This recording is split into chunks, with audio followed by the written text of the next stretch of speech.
Me permito presentar a una fotógrafa escénica transdisciplinaria con 14 años. La antropología visual y la creación escénico-multimedia. Es docente de la Universidad Iberoamericana y de la Dirección de Desarrollo Académico del CENART. Es diseñadora de espacio y dispositivos multimedia para danza, teatro y performance multi, inter y transdisciplinaria. Ha participado en más de 30 montajes en diversos formatos y producidos con diversos apoyos federales, internacionales y privados desde el 2011. En 2018 cofundó el colectivo de creación artística interdisciplinaria Colectivo Punta Cometa, con quienes desarrolló los proyectos Broken o El Micropoder, interdisciplina escénica, y Sabes que estoy aquí, proyecto transmedial con la UAM Coajimalpa. En 2019 cofundó la compañía Colimota Teatro, con artistas originarios del estado de Colima, con quienes creó la pieza interdisciplinaria Puente Cicatriz, la cual se ha presentado en Barcelona, España, Mérida, Yucatán y Colima. Es miembro del Observatorio sobre Cultura Fotográfica desde el 2019, beneficiada por el CONCA en 2016-2017 con el programa de fomento a proyectos y conversiones culturales con el proyecto interdisciplinario Simulador Escénico Cabra, y en 2020-2021 con el programa de creadoras escénicas interdisciplinarias con el proyecto de performatividad virtual 7 máquinas para adaptar la imagen. En 2023 participó como coautora del libro homenaje a Roberto Bolaño, ¿Qué hay detrás de la ventana?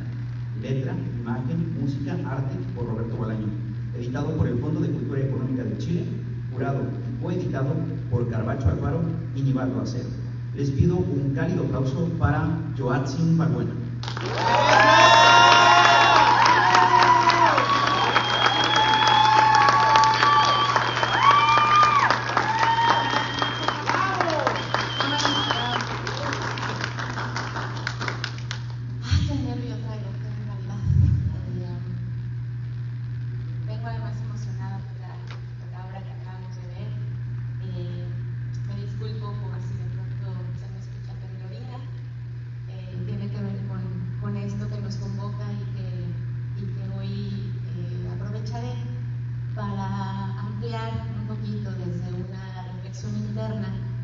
Que planteo el día de hoy como una observación, como un atrevimiento también. Yo podría platicarles sobre la diversidad y cómo el trabajo multimedia es una forma de expresión de la misma, pero he elegido platicar centrándome en otro tema que en este momento me interesa un poco más y que pienso que este foro es el propicio para abrir la conversación sobre él. Este tema es el trabajo escénico, entendiéndolo como eso, como un trabajo. Y quisiera abrir la conversación primero con algunos datos, como para entender esto que rodea el concepto del trabajo y cómo a veces es difícil mantenerlo en un sentido que nos permita agenciarnos esto que hacemos en la labor escénica. Entonces, bueno, vamos a empezar con una provocación. Hemos estado escuchando a varias personas aquí enfrente hablando del valor de lo que hacemos, del impacto que tiene en las comunidades donde trabajamos. Pero también hemos escuchado, esto ya no en las personas acá enfrente, sino en los pasillos, que del trabajo escénico y del teatro no se vive. Entonces quisiera poner el énfasis en esa observación. ¿Por qué algo que nos significa tanto, algo en lo que nosotros encontramos tanto valor y tanto impacto, de pronto es tan difícil que nos dé lo suficiente como para poder sentirnos agenciados, tranquilos, cómodos económicamente? ¿Dónde está ese punto peliagudo que podríamos observar en conjunto y ir resolviendo también en conjunto? Entonces, bueno, quisiera abrir la plática con una pregunta que se va a presentar 2 veces. Esta es la primera, y ¿es el trabajo, ¿es el teatro un trabajo? ¿Quién piensa que sí? Bien, ¿quién vive del teatro? Bueno, un poco por ahí va la provocación. Cuando nosotros hablamos de trabajo, hay varias maneras de abordarlo. Una de ellas es desde la economía y desde el derecho laboral. En la definición de trabajo encontramos que trabajo es toda actividad humana que genera valor, sea material, en bienes o inmaterial, en servicios, y que puede estar remunerada o no. Nosotros tenemos indicadores para más o menos darnos una idea de cuál es el aporte económico que nuestro trabajo impacta a nivel nacional, y hay un elemento, un organismo que nos ayuda a calcular lo que es el PIB. El PIB tiene que ver con esa contabilidad que hay sobre lo que produce cada uno de los sectores. Nosotros nos encontramos en un sector servicio, produciendo bienes inmateriales, a veces intangibles.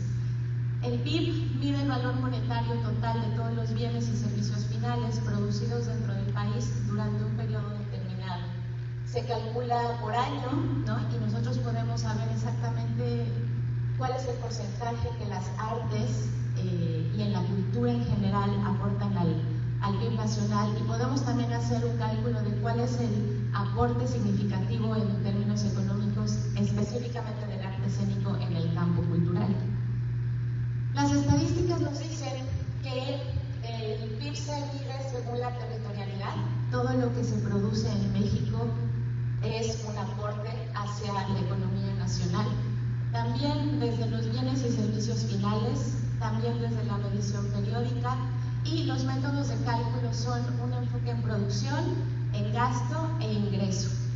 Es interesante lo que se dice sobre los bienes y servicios finales, porque, por ejemplo, esto quiere decir que si nosotros somos portadores de servicios, tendríamos que entender cómo es que se contabiliza, ¿no?, nuestro servicio, y podemos entenderlo más o menos de esta manera. Se incluyen únicamente los bienes y servicios destinados al consumo final, es decir, las obras como tal, pero no los intermedios, es decir, no los procesos. Con lo cual podríamos pensar en un primer ejemplo, que es que para poder contabilizar el aporte se cuenta el valor de la obra, pero no del proceso impulsado por los artistas, porque ya está incorporado en el precio final. Es decir, hay un periodo de trabajo que no está contabilizándose dentro del valor que se le da a las obras, como si las obras surgieran de procesos cortos, inmediatos, o como productos que se maquilan, cuando en realidad nos tienen ocupadas y ocupados gran parte de nuestra vida, a veces sin un horario, ¿no?, y sin tampoco límites en donde podríamos pensar que cumplimos con jornadas. Eso empieza a trasladarse a cierta subjetividad, en donde cada uno y cada una establece sus límites, ¿no?, desde lo laboral según sus posibilidades. En México, el aporte específico de las artes escénicas al Producto Interno Bruto puede calcularse puede resumirse, de esta manera. Me centraré solo en el 2023, que es un dato que encontré a la mano, en donde las artes escénicas y espectáculos representaron aproximadamente el 6.6% del total del PIB cultural en México. Acá apunto algunas de las fuentes y también hago un apunte de algunos años atrás, en donde va fluctuando, pero en realidad pues se mantiene más o menos estable. Podríamos decir que el sector cultural completo, del cual las artes escénicas forman parte, han aportado históricamente, por lo menos desde el 19 acá, una fluctuación entre el 2.7 y el 3.2% del PIB nacional. Esto en realidad se traduce en varios millones de pesos que son destinados y que son recibidos a su vez por los aportes de nuestra industria, en donde, bueno, no solamente caben las artes escénicas, sino todo aquello que esté considerado como un espectáculo. En un porcentaje final, dentro de cultura, las artes escénicas están jugando aproximadamente un 0.18% del PIB total. Y esto quiere decir que cada año varios millones sostienen nuestros empleos, directos e indirectos, y ahí entramos actores, bailarines, técnicos, promotores, gestores, diseñadores, músicos. Aunque nosotros sabemos que el aporte que nosotros tenemos con lo que hacemos no solamente debe de medirse en un nivel económico. Como hemos visto, el valor de nuestro trabajo tiene que ver también con la construcción de identidad, con la construcción de un pensamiento crítico, con la construcción de un valor simbólico, que al final lo que genera es cultura. Nosotros somos también generadores de cultura y esto lo hacemos justo pensando que lo que nosotros tenemos que ofrecer es un trabajo. En este sentido, nosotros podemos asumir que estamos implicados en una actividad laboral organizada que produce valor económico y social y que nuestra aportación en menor proporción es significativa en términos absolutos y humanos. El criterio no es cuánto aporta el teatro al PIB, sino si implica esfuerzo humano organizado con fines productivos o de subsistencia. Entonces, ¿es el teatro un trabajo? La respuesta en definitiva es que sí. Pero ¿cuántos de nosotros hemos participado o estamos conscientes de los derechos laborales que tenemos o de los organismos existentes para vigilar que esos derechos se respeten y que los instrumentos enfocados en promover que nosotros tengamos una vida laboral digna estén vigilados, estén auditados? He percibido en mi trayectoria, me he encontrado, y esta es una percepción totalmente capitalina, que nosotros estamos laborando bajo 3 tipos de contrato, al menos. Y me encantaría que aquí me pudieran interrumpir si es que alguno de ustedes ha encontrado en su vida laboral algún otro tipo que no esté considerado acá. Pero lo que vamos a ver es que estos tipos de contrato también promueven un tipo de artista o una imagen de artista o una definición de artista que tendríamos que considerar porque lo que hemos generado en conjunto son modos de hacer, modos de vida. Y esos modos de vida muchas de las veces nos mantienen en una fluctuación constante dentro de estas diferentes formas de ser empleados. Entonces, voy a presentar justo en qué consisten estas 3 formas de contrato, como para ver si realmente esta observación a la que les invito es verdadera, ¿no? O corresponde solo a una serie de impresiones desde el contexto capitalino, lo cual también es probable y asumo la responsabilidad de ello, pero capaz que hay más coincidencias de las que pensamos también, ¿no? La primera forma de contrato es la que más me gusta observar, quizá porque contiene la mayor problemática y tiene que ver con los contratos colectivos. ¿Qué significa esto? Que de pronto un grupo de personas profesionales de las artes escénicas nos juntamos en una casa, en un café, en una escuela, en un foro, en un patio, para fraguar la intención de hacer una obra de teatro, un espectáculo escénico. Muchas veces no tenemos presupuesto, a veces hay un presupuesto acotado. Nosotros empezamos a hacer acuerdos y empezamos a organizarnos. Tú vas a hacer esto, yo voy a hacer la multimedia, alguien más va a hacer la dirección. Y lo único que está jugando como compromiso es nuestra palabra. Es decir, no hay un documento de por medio, no se firma, no hay un aval, ¿no? Sino lo único que existe es nuestro compromiso con nosotros mismos y con los demás, con los miembros de ese colectivo. Cuando pasa esto, nosotros muy probablemente vamos a empezar ese proyecto con un déficit. Es decir, vamos a empezar a trabajar teniendo que solventar la subsistencia en el proceso y eso muy probablemente nos va a generar una deuda. Entonces, algo que sucede cuando empezamos a trabajar de esta forma es que entramos ya con una deuda y esa deuda alguien más o algún otro ingreso la tiene que sostener. Por lo general, muchos de nosotros trabajamos en la docencia. ¿Quién trabaja en la docencia de aquí? Bueno, no son tantos como yo pensaba. ¿Y qué otro tipo de trabajos tienen alternos? Iluminador, vestuarista, escenógrafo. Sabemos de lo que estamos hablando, ¿no? Tenemos que sostener nuestro trabajo colectivo con otro tipo de ingresos. Y ese elemento, por lo general, pues produce que tengamos que construir un concepto de artista que sostenga a esa forma de trabajar. Ese concepto de artista es muy curioso, a mí se me ha hecho muy interesante cómo lo que nos mueve cuando estamos trabajando en colectivo es la admiración por el otro. Es decir, empezamos a construir un respeto por el trabajo del otro y eso sostiene que confiemos en él nuestra fuerza laboral.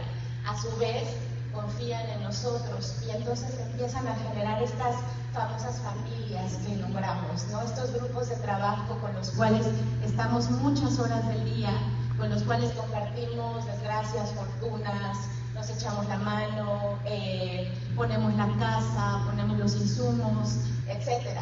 Pero todo eso de alguna manera nos está colocando en una posición muy tradicional del artista genio, ese artista que es capaz de convertir ideas en bienes, en experiencias, y gracias a ese movimiento que vemos intelectual, físico, artístico en los colegas, nosotros nos animamos a trabajar con ellos. Y lo que sucede muchas veces es que estamos entregados a un proceso colectivo sin ninguna garantía laboral. Hay veces incluso que no tenemos una fecha de estreno, ¿no? Hay veces que nos juntamos a ver en qué momento terminamos el proceso para entonces sí ver si nos llega una convocatoria, un impulso, alguien se suma al proceso y entonces puede suceder. Pero a veces podemos pasar 3, 4, 5, 6 meses trabajando para una función a la que muchas veces pueden acudir 40, 60 personas, ¿no? Sin embargo, nos llena, nos satisface. Qué curioso, ¿de dónde sacamos esa satisfacción, ese refil, ¿no? Que nos ayuda a continuar y a decir, bueno, no importan estas condiciones, yo lo hago. ¿Por qué? Porque creo en mi equipo, creo en mi trabajo y creo en el impacto. Aunque los medidores que tengo para saber si eso está funcionando muchas veces no son perceptibles. Entonces, ¿alguien de ustedes empatiza con este tipo de trabajo? ¿Alguien se ha comprometido en un proceso colectivo con estas condiciones? Muy bien, bien. Entonces reconocemos un poco que por ahí hay algo que nos hermana y que de alguna forma hace coincidir nuestra labor. Otra forma de contrato es el institucional, también muy conocido por todos. Aquí hay de dos: o nos ganamos una convocatoria o directamente la institución sigue de alguna forma la trayectoria de nuestro proceso y nos invita, nos llega una invitación institucional. ¿Qué pasa en este tipo de contrato? Este contrato sí existe, es un documento, de hecho lo tenemos que firmar, pero ¿alguien se ha sentido protegido por ese contrato, por un contrato institucional? No. ¿Por qué? ¿Quién me puede decir por qué? ¿Por qué siente que no lo protege? Porque generalmente es más como el cumplimiento que uno debe tener con la institución que realmente el beneficio más allá de la firma de documentos. Prácticamente nos establece qué pasa si nosotros no cumplimos y no hay como en el caso opuesto si ellos se tardan en pagar o si le dan largas o si el presupuesto no ha llegado o si el documento está en firmas, todas estas cosas que realmente afectan al artista que tiene que buscar otros medios para sostenerse en lo que le pagan los contratos una vez entrado el trabajo. Gracias, Alberto. Entonces tenemos un documento que en efecto pone condiciones y obligaciones, ¿no? Pero no tenemos un órgano de vigilancia que pueda decirnos si ese contrato se cumplió o no. Entonces muchas veces estamos supeditados otra vez a la confianza de los particulares que representan una institución y que de pronto pueden ser congruentes con lo que se nos está planteando, pero también puede haber ocasiones en donde la incongruencia puede venir de más arriba, es decir, la injerencia de un individuo no es suficiente como para poder proporcionarnos garantías para que esos contratos realmente nos protejan y en vez de eso, más bien protegen a la institución. Ahora, tener el contrato hace que de alguna forma figure en él una fecha de pago. La fecha de pago es importante para nosotros porque nos permite agenciar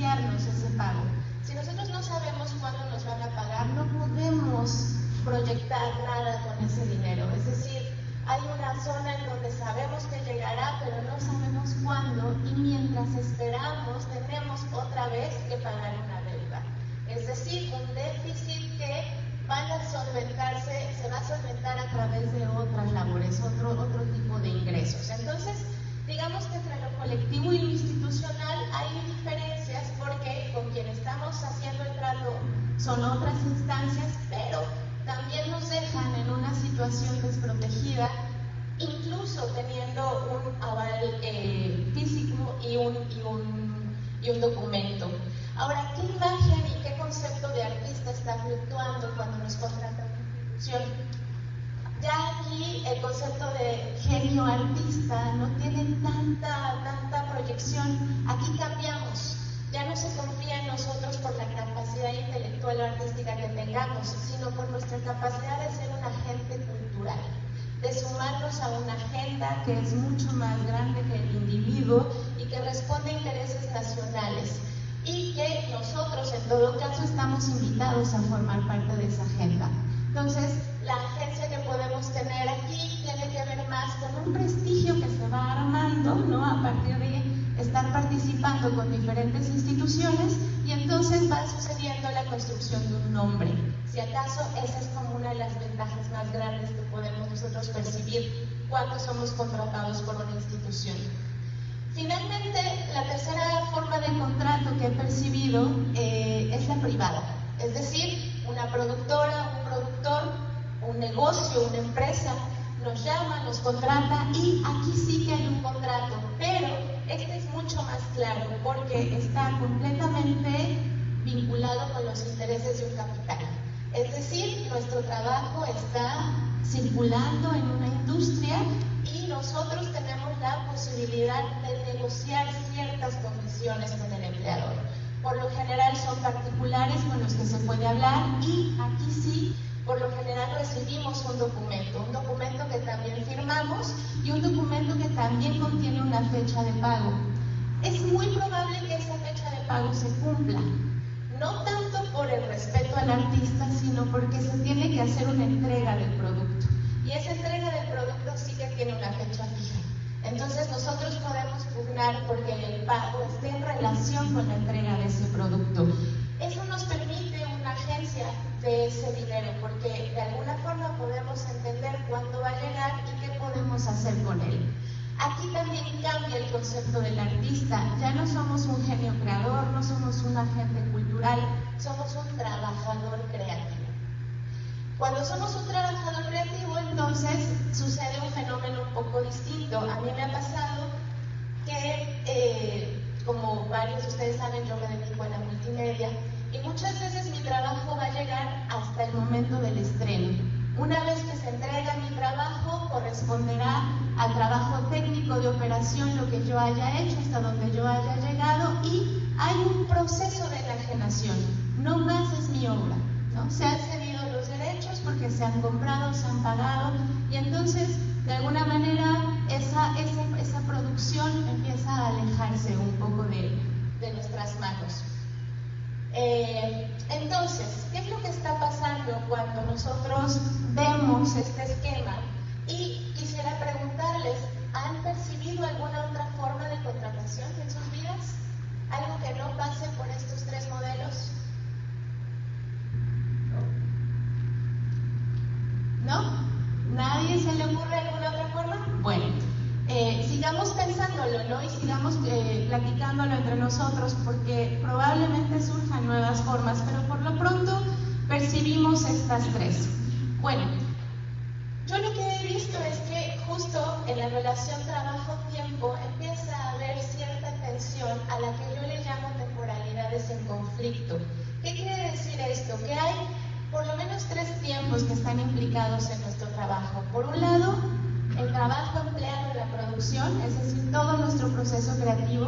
Por otro lado, el tiempo que creamos dentro de la escena, es decir, ese paréntesis maravilloso en donde nosotros no solamente vivimos el tiempo, sino que lo producimos un tiempo diferente en escena.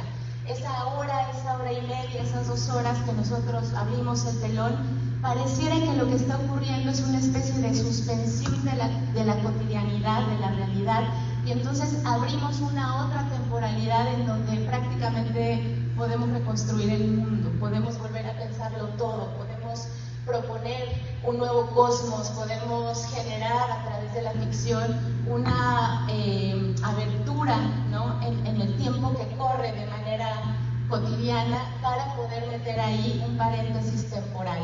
Ahora, está el otro tiempo, el tiempo de la espera del pago, ¿no?, el tiempo de ya produje, ya viví la apertura del tiempo en escena, pero ahora queda el tiempo de espera para poder recibir de ahí algún ingreso que nos pueda justo ayudar a seguir produciendo. Entonces, las tensiones temporales pueden también clasificarse según el tipo de contrato. Por ejemplo, cuando estamos en los contratos colectivos y autogestivos, lo que vamos a ver es que pasamos procesos muy largos que muchas veces no están remunerados.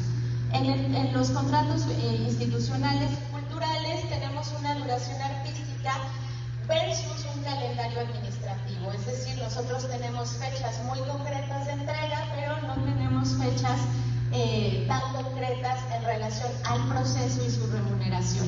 Y finalmente, cuando estamos bajo un contrato privado de una empresa, tenemos esta situación temporal en donde nuestro trabajo tiende a estandarizarse. Entonces, el sujeto de esta observación o la propuesta es el artista endeudado. Somos sujetos que estamos constantemente tratando de llegar a fin de mes y que estamos constantemente en una situación en donde vivimos a plazos, ¿no?, y medimos nuestro tiempo según las mensualidades que podamos estar entregando cada vez.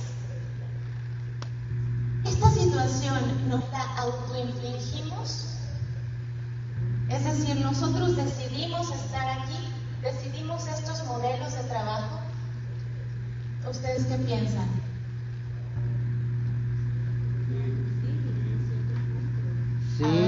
Sí, y la permitimos. A mí me gustaría escuchar las dos opiniones hasta cierto punto. Paso el micro un momentito, Eli. Gracias. Pues sí, al seguir como aplicando a los mismos modelos, al seguir siendo condescendientes con estos protocolos administrativos que no nos funcionan,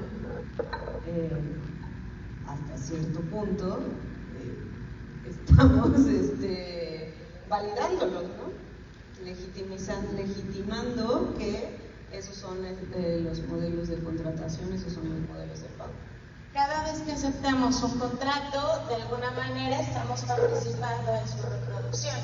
La cuestión aquí es si nosotros somos capaces de entender si esto lo estamos creando nosotros mismos como la fuerza laboral que somos, o si hay un diseño de esta precariedad.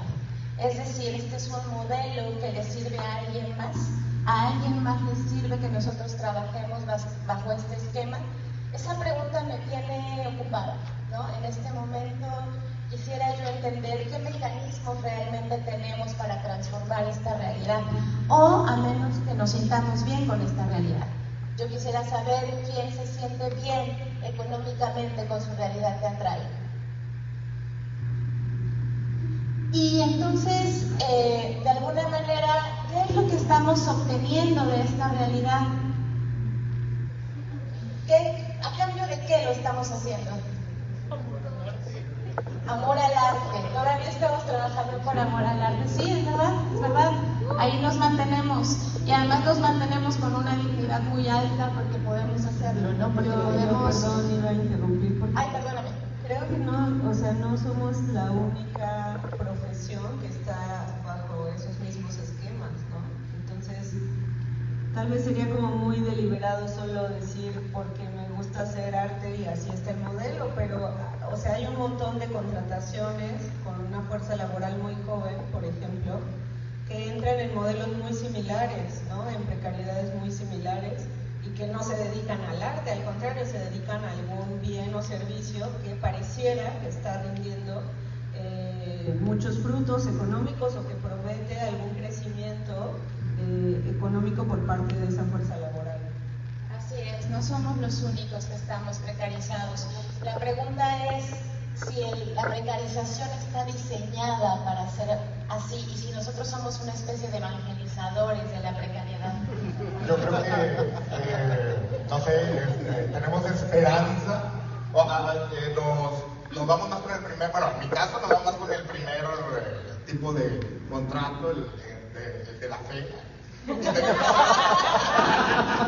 tenemos la esperanza de que pues, nos vaya bien, aunque los años nos digan que no, ¿verdad? Pero la esperanza nunca muere. Entonces seguimos con ese sueño, ¿no? De que va a rendir frutos en algún momento. Muy interesante que hayas hablado de la fe, porque aquí hay una hipótesis muy atrevida y muy altanera de mi parte, pero se las voy a compartir porque ya estoy aquí y creo que se puede abrir un debate importante sin ningún afán de decir ninguna verdad. Pero nosotros durante el virreinato creamos la idea de México a través de la teatralidad, sobre todo a través de 3 órdenes monacales: franciscanos, dominicos y jesuitas. Quien más propuso formas de teatralidad para promover lo mexicano fueron los franciscanos. Ustedes saben que la orden franciscana tiene cierta creencia en la dignidad y el orgullo de pobreza. Hay un modo de vida que se reproduce a partir de la fe. ¿Será que nosotros estamos reproduciendo una forma de vida monacal? ¿Será que nuestra herencia sigue vigente y que entonces podríamos pensar que el teatro de los dominicos se quedó en la teatralidad intelectual que hoy podemos percibir y que en la teatralidad propuesta por los jesuitas se quedó justo en el ámbito empresarial del teatro de hoy? Habría ahí una hipótesis, una historia que continuar, una vertiente que podríamos investigar. Es decir, ¿qué es lo que nos da la fe? La fe lo que nos dice es que nosotros podemos obrar creyendo en el bien. Y de alguna manera el no pertenecer a la pudrición del mundo nos hace sentir muy dignos, nos hace sentir que estamos del otro lado, del lado correcto de la historia, de alguna manera. Pero ¿no será esa una herencia que inconscientemente reproducimos de manera religiosa? Y que entonces estamos metidos en una complicidad constante para reproducir estos modos de vida que al final nos mantienen un poco pasivos, preocupados por subsistir, preocupados por obtener ingreso suficiente. Por favor, Elena. Y que esto se convierta en diálogo, por favor. Jugando aquí al abogado del diablo, como siempre. Híjole, me parece un poco peligroso solo mirar un lado de la historia o contexto. No es como decir como eres pobre porque no te levantas temprano a chingarle, porque tienes esta cosmovisión o porque tienes este contexto. Y quería poner como ejemplo lo que están ideando autoridades, sin defender a las autoridades ni a las instituciones, pero que provocó también un debate en la comunidad con las convocatorias que hubo a nivel federal de patios escénicos, por ejemplo, o los teatros del IMSS con esta categoría de premio que se tenía que ya no se nombraba como el contrato o el pago a los artistas, sino el premio, y que entonces estaba ahí un discurso y una narrativa de por qué me van a premiar, si esto es mi profesión y este es el trabajo que hago. Y luego, si ampliamos un poco más el panorama, hay toda una carga administrativa, ¿no? Toda una formalidad de burocracias que impide que pueda haber una comunicación o un diálogo entre los hacedores artísticos y los que se dedican a formular estas leyes, estos sistemas financieros, estas cosas, y que el término premio permitía un hueco legal en donde se podía acceder al dinero de manera rápida y tú como artista no tenías que esperar ninguno de estos 3 modelos y se te proporcionaba el presupuesto para que pudieras producir y pudieras presentar tus obras. Entonces, me parece muy riesgoso enfocarnos solo en una mirada. creo yo. No, totalmente. Por eso empezaba yo diciendo que esto era un atrevimiento y una hipótesis, ¿no? Que está justamente puesta a debate, ¿no? Pero interesa y preocupa saber por qué hacemos las cosas que hacemos y cómo las hacemos. Y por qué muchas veces estamos justo aceptando formas que más bien subsanan fugas legales o operatividades que no responden realmente a las necesidades del sector, a las necesidades del gremio. Pero para eso pues tendríamos que saber cuáles son nuestras necesidades laborales, entender que nuestro trabajo tiene que ver con el tiempo que invertimos en él y que de alguna manera lo que nosotros tenemos como recurso teórico para medir el tiempo-valor de nuestro trabajo empieza a quedarnos alejado de la realidad, ¿no? ¿Cuántos de ustedes saben cuánto vale su hora de trabajo? ¿Cuántos de ustedes se han puesto a pensar en eso siquiera? No nos sale la cuenta, ¿no? Porque entonces tendríamos muchas horas y ¿quién nos va a pagar? Bueno, nosotros pagamos esas horas. La idea es entender que de alguna forma estamos subsanando una responsabilidad que podría corresponder a un conjunto mucho más grande que incluya también a las políticas culturales. Entonces, las tensiones temporales que propongo observar de manera un poco más crítica y conversada tienen que ver con el tiempo, por un lado, del proceso creativo, el tiempo producido en el acontecimiento escénico y el tiempo de espera para recibir un pago. Son tres temporalidades que están enmarcadas en rubros diferentes, pero que en conjunto generan esta ecuación a la que nosotros hemos tenido a bien llamar incoherencia, ¿no? De pronto tenemos procesos en donde la temporalidad se extiende, pero también tenemos dilataciones para poder obtener de ahí, ¿no?, un modo de vida que nos permita subsistir de manera un poco más estable y un poco más segura.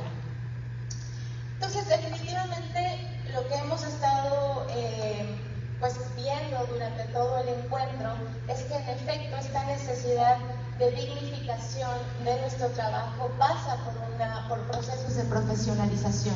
Y lo que observamos es que esos procesos son complejos, justamente porque nuestra conciencia de nuestro trabajo está todavía como en una especie de lugar tabú, ¿no? Poco a poco hablamos de eso, por favor, por allá.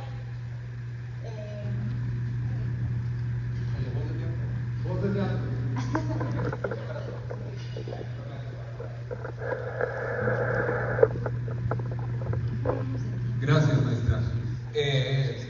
Me parece bastante importante lo que comenta aquí sobre que la profesionalización de nuestro trabajo está en un área de tabú, del teatro no se puede vivir. Lo he escuchado tantas veces. Hoy, platicando con uno de nuestros compañeros, le pregunté ¿cuántos años tienes? Y me dijo 18. Acababa de salir, que todos conocemos, acabamos de ver una obra magnífica con él. Y dice 18, ¿ya sabes a qué vas a estudiar? Le pregunté porque es la edad antes de la universidad para muchos. Y me dice sí. Y yo dije, me va a decir teatro, me va a decir actuación, me va a decir veterinario. Y yo me quedé así de, está bien, si es lo que tú quieres, está perfecto. Pero veo un problema muy grande todo el tiempo en la labor teatral de nuestro país, de nuestro estado, de nuestras localidades. Y es que a muchos nos da miedo tender a la profesionalización de lo que queremos hacer. Veo falta de especialistas en las áreas teatrales, especialistas que no quieran necesariamente llegar por un FONCA, por una beca, por un Mediartes, de un subsidio gubernamental, que no quieran hacer eso, que quieran especializarse, fundar una empresa, fundar una compañía, armar una iniciativa privada y generar un producto artístico como lo es el teatro y llegar con ese producto terminado y entregarlo al público y que el público diga, esto es algo que vale la pena consumir, querramos que no. Toda institución tiene una visión.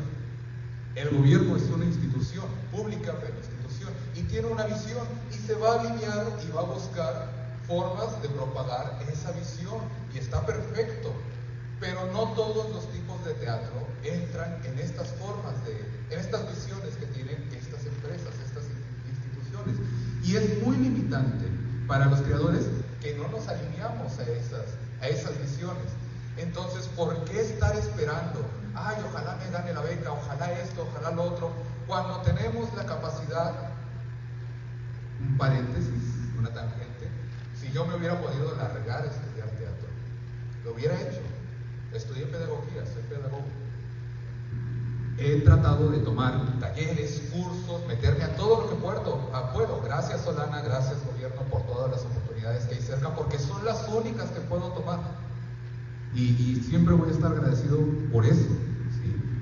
Pero ¿por qué tenerle miedo? Si tienes chance, chicos, si tienen chance de estudiar teatro, cine, música, actuación, danza, pintura, cualquier cosa que ustedes quieran, lárguense a estudiar, regresen si quieren, pero lárguense a estudiar, porque hay mucho miedo de profesionalizarnos en esto, porque nos lo han metido en la cabeza todo el tiempo. De esto no se vive, de esto no se vive, y es verdad, porque nadie se ha atrevido a querer vivir de verdad de esto, a iniciar privado, a hacer una empresa, no un grupo, no una situación de compañerismo, y hacemos y presentamos para 20 personas y perdimos dinero, pero qué felices, bravo, que viva el arte. Sí, pero nosotros nos vamos a morir temprano si seguimos dejando que el arte viva de nosotros. Tenemos que empezar a generar productos de verdad, productos que el público quiera consumir, porque es la única forma, desde mi perspectiva, me relajo tantito, desde mi perspectiva es la única forma en la que realmente podemos llegar a una profesionalización y a una verdadera identidad. Nadie duda del ingeniero que quiere hacer autos, ni del arquitecto que quiere hacer casas, ni del doctor que quiere estudiar medicina. ¿Por qué fregados permitimos que de nosotros, por qué nos creemos esa mentira de que no se puede? Necesitamos entender todo esto que usted nos está mencionando. Gracias. Gracias a ti, Aunaría a ello que, y sin embargo, mi mínimo sería yo. Es decir, y sin embargo, nos las arreglamos para cada vez impulsar un nuevo proyecto, ¿no? Juntarnos con nueva gente, inventar nuevas cosas, porque lo que subyace es la necesidad de expresión también. Esto es lo que queremos hacer, y definitivamente en la medida en la que lo reconozcamos como un trabajo, podemos irnos acercando a esa otra manera de pensar que lo que hacemos tiene un valor más allá de lo que nos puede decir una institución o lo que nos puede decir un contratante. Entonces, estamos hablando aquí de un reconocimiento primero de lo que hacemos, del valor que hacemos, del valor que tiene lo que hacemos, pero entendiéndolo quizá desde una otra trinchera, que es la de los derechos. ¿A qué tenemos derecho por hacer esto? Es decir, ¿qué sería lo que podríamos obtener en términos legales, en términos jurídicos? ¿Cómo es que podríamos protegernos frente a estas formas? Y, en definitiva, ¿cómo podríamos erradicar la autoexplotación? ¿Cómo podríamos hacer que nuestros cuerpos, nuestra salud mental y, ojo, nuestra vejez pudiera estar amparada como creadores y que pudiéramos obtener la capacidad de luchar por esa subsistencia digna que estamos buscando? En definitiva, Rodolfo hablaba el otro día de la importancia de una ética en el trabajo documental. Hay también una necesidad fuerte de una ética en el reconocimiento de nuestro trabajo como una posibilidad que nos da derechos también. Entonces, esta conversación es una conversación que tenemos pendiente, ¿no? Que tenemos que promover de alguna manera para irnos poniendo de acuerdo en términos de hacia dónde podríamos dirigirnos. Cada uno de los proyectos y cada vez que nos reunimos es una nueva oportunidad para ello. Organismos autónomos e independientes, lo somos y creo que seguimos trabajando en el modelo colectivo justamente por la libertad que permite, ¿no? Porque no nos tenemos que ceñir y no tenemos que estar esperando una dádiva, y de alguna manera agenciamos nuestra libertad creativa a través de la independencia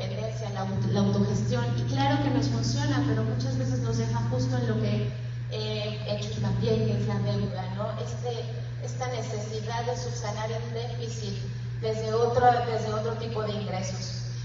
¿Qué es lo que tendríamos que poder pensar juntos? Políticas culturales. Yo pienso que ahora leía las encuestas y prácticamente la necesidad de los talleres está encaminada o está puesta en valores artísticos, más talleres de voz, más talleres de expresión, pero capaz que un laboratorio de contratos podría ser una buena idea. De pronto sentarnos a ver de qué manera podemos generar un documento que nos convenga, que nos avale, cuáles son nuestras necesidades, cuáles son las cosas que queremos proteger en ese sentido.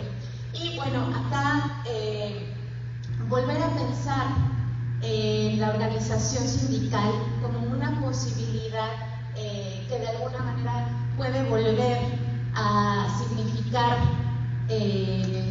esta organización representativa ante un Estado, es decir, un organismo en el que podamos sumarnos, más allá de lo que ha pasado con diversos sindicatos que han tenido pues la desgracia, ¿no?, de ir perdiendo fuerza por problemas internos, ¿no? Los sindicatos tienden también a tener, digamos, incongruencias dentro y se ha perdido un poco la confianza en ese tipo de organización, pero ¿por qué no? El otro día hablaba con un compañero actor y me decía que se había enfermado y que afortunadamente la ANDA ya en su categoría le permitía pagar ciertos servicios médicos, ¿no? Y yo me preguntaba, bueno, los actores lo tienen, ¿no? Tienen ese sindicato que, bien o mal, incluso proporciona posibilidades para la salud, ¿no? ¿Cuántos de nosotros podemos llegar a viejos y solventarnos una vejez digna haciendo lo que hacemos? ¿O alguien tiene un plan de retiro? ¿Alguien sabe qué va a pasar ahí? ¿Alguien tiene posibilidad de jubilación aquí? ¿Y en qué trabajas, Marlon? Doy clases de canto principalmente. Mi principal ingreso son las clases de canto que imparto. Los otros ingresos esporádicos son las convocatorias o las funciones de teatro. ¿Y tienes jubilación por parte de una universidad? No, yo todo lo hago de manera particular, pero yo estoy pagando una mensualidad en el IMSS. Estás cotizándole al IMSS. ¿Alguien más tiene este modelo? También cotizando al IMSS. ¿Desde cuándo le cotizas al IMSS, Sandra? Tengo 18 años por parte de la institución. Fue la primera vez que di clases y que desconocía todo, pero en realidad yo apenas hace 8 años me enteré que como mi primer trabajo pagado fue a los 18 años, soy ley 73. Es decir, que todavía cuando me enteré de eso, entonces desde hace 8 años yo misma pago mis cuotas del servicio del IMSS, del Seguro Social, como si yo fuera mi propia empleadora. Pero ya esa ley ya no acabó. existe, se acabó. Sí. Todos los que tenemos menos de 50 años ya no tenemos esa posibilidad. Y es muy triste ver el Facebook e Instagram lleno de iniciativas de cooperación para el compañero que tiene 60, 70 años, con 40 años de trayectoria en el teatro, que no está pudiendo solventar sus servicios médicos, ¿no? Y que de pronto incluso está al borde de la muerte o incluso han muerto en condiciones muy precarias, ¿no? Y de una desatención primaria, preventiva de esta situación. Entonces, creo que es algo que nos atañe y que de alguna forma nos pone en un otro lugar no tan romántico, un poco más práctico de esto que nos da tanta satisfacción, pero que también a veces nos produce tanta incertidumbre, ¿no? y tanta ambigüedad que también se traduce en pues una merma, ¿no? A veces en el ánimo, ¿no? A veces en la salud mental, ¿no? A veces literalmente en una afección física que no sabemos de qué manera solventar, ¿no? Y sentirnos cobijados y apoyados en ese sentido. Entonces, bueno, sé que es un día súper cansado para todos, hemos estado aquí mucho tiempo, venimos a ver una obra y a mí me gustaría terminar la plática justo pues proponiendo, ¿no? Más espacio y más diálogo en este sentido, pensando juntos justamente ¿cuáles podrían ser las iniciativas que pudiéramos impulsar específicamente en relación a derechos laborales? Me parece que podríamos incluso abrir vertientes en cada foro, en cada encuentro que se dedicara justo a esta parte y que lo pudiéramos discutir y de ahí quizá proponer iniciativas y además de irnos muy contentos porque acabamos de desplegar toda una entrega emocional, artística. También estamos peleando por nuestro presente y por nuestro futuro en términos económicos, buscando éticas económicas que estén a nuestro favor, organizaciones que puedan ayudarnos a seguir haciendo este trabajo sin este sesgo que de pronto ocultamos y le dejamos un poco a la fe que ocupe su lugar, ¿no? De alguna manera quedarnos conformes con la situación es reproducirla.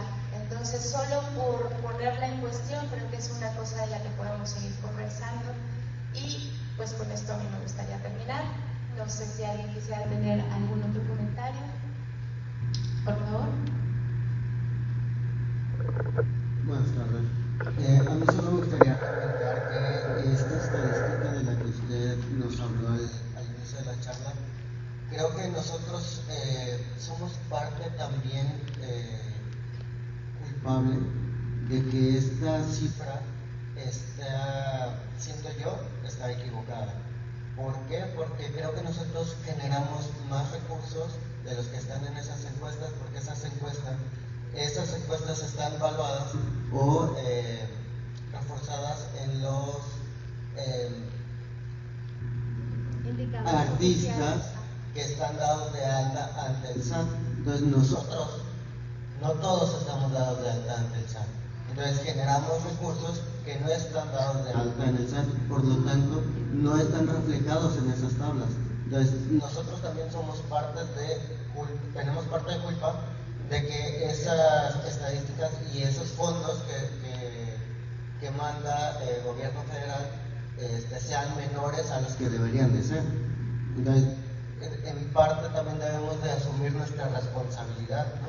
Y creo que parte de eso, o podemos iniciar con darnos de alta ante el SAT y profesionalizarnos. Esto que hablaba también el compañero Justo, es justo eso, o sea, perder el miedo y dejar de decir que del arte no se vive porque espantamos a las nuevas generaciones, ¿no? Entonces, yo creo que deberíamos de ser ejemplo de la resistencia que hemos vivido y que seguimos siendo como artistas y trabajar más para que esto vaya cambiando y sobre todo unir voces para que lo que se ha logrado no se quite, o sea, ver la manera de que los logros que se han hecho y el ejemplo vivo es este encuentro, el Solana. Hay que luchar porque todo lo que se ha logrado, todo lo que los demás compañeros, todos los que han estado atrás de nosotros han logrado, han exigido, han conseguido, han gestionado, no llegue a otra administración y lo quite, así de buenas a primeras, porque ya hubo trabajo detrás, ¿no? Y la prueba está de que estamos dando resultados, ¿no? El que vengan maestros y de otras partes y se vayan maravillados de este encuentro es una prueba de que está funcionando, ¿no? Y también de sugerir y levantar la voz para que la organización de este tipo de eventos no baje su calidad, ¿no? Porque mucho hemos comentado entre pasillos y en las mesas de que la organización hoy está mal, pero ¿quién lo ha dicho? ¿Y por qué en las encuestas que nos dan muchos no ponemos nuestro nombre? ¿No? ¿Qué miedo tenemos? O sea, no hay una represalia, y si la hay, alcemos la voz y no permitamos que suceda. Entonces, ¿por qué tener miedo? ¿Por qué tener miedo de hablar? ¿Por qué tener miedo de exigir lo que ya se ha logrado para que se mantenga? Entonces, no me parece justo que digamos que del arte no se vive cuando nosotros callamos y aceptamos esas condiciones también y qué estamos haciendo por cambiarlas, ¿no? Nada más eso es mi comentario.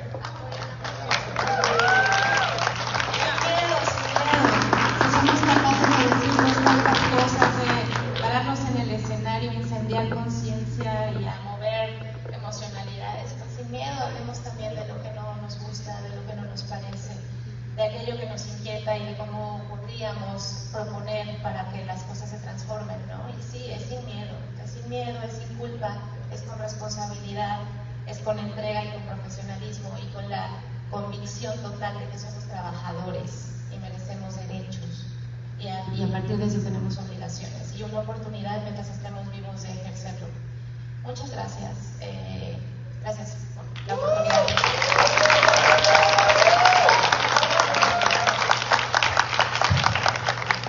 Solo dos parroquiales.